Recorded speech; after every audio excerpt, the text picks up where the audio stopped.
This is so uncomfortable. I am in the mountains on my honeymoon recording this presentation.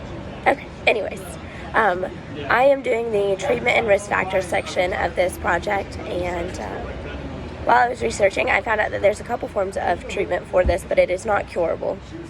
So what's typically done and most commonly done in children, because it occurs in children more than it does in adults, is that a catheter will be placed in between the hole between the ventricles so that it can block it while the heart is growing stronger and allows the heart to catch up, I guess.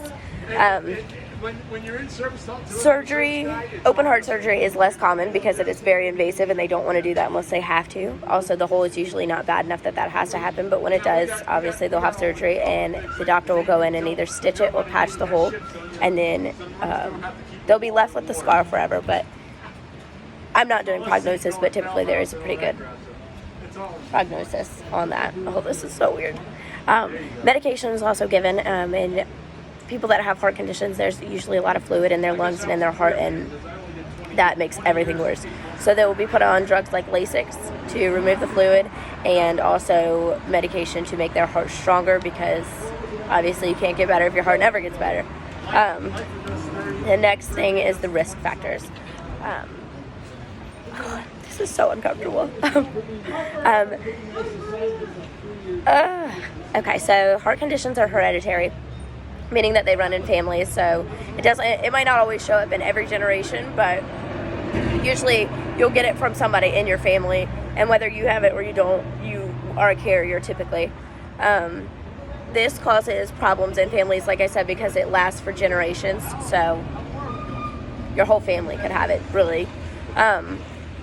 Another thing is that heart conditions usually happen alongside other genetic conditions, so like Down syndrome, or which is trisomy 21, which I mentioned in here, but there's other things like Turner syndrome. A lot of times people have heart conditions with that, and genetic mutations also have a lot to do with this. So there's not a clear cause that I could find, but they also said that there is a lot of things that happen at the same time. So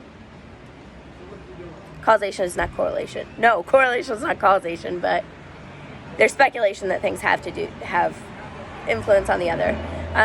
Also having heart attacks, which is another thing with heart conditions. Really bad heart attacks or having a lot of heart attacks over time can weaken your heart, obviously, and cause that hole between the ventricles, which is then a septal defect. So that is one of the causes, I guess. It's also a risk factor, because if your heart is already weak, then you're at risk for other things. This picture right here is actually my sister's heart. She has a PDA. Well, it's fixed now, but she had a PDA, which is not the same thing, but it's a hole between the aorta and the pulmonary artery, which causes blood to get pumped into the wrong places. And the reason she had this catheter put in, which you can see going across, it says catheter across the PDA on the left side of the picture. The reason she had this is because one side of her heart was bigger than the other, and it was not good. So she is a year and a half now. She had this surgery earlier this year. So this is the before picture. You can see all the extra contrast underneath this catheter and even at the top of it. So then if we go to the next picture, and like I said, it's not the same condition, but it's similar, and the treatment plan is similar. So if we go to the next picture, you can see where they adjusted the catheter, and they call it this device. I'm not sure how to say that word because, oh my God, there's a train. This is horrible. Anyways, after they put the device in, there's no extra contrast, and you can clearly see the aorta right here. And I guess this little thing is part of that device. So that is my part, and then I have I'll show you the references. Here are the references I did, and then I didn't reference my pictures because obviously they are my pictures, but that's where my information came from. Thank you.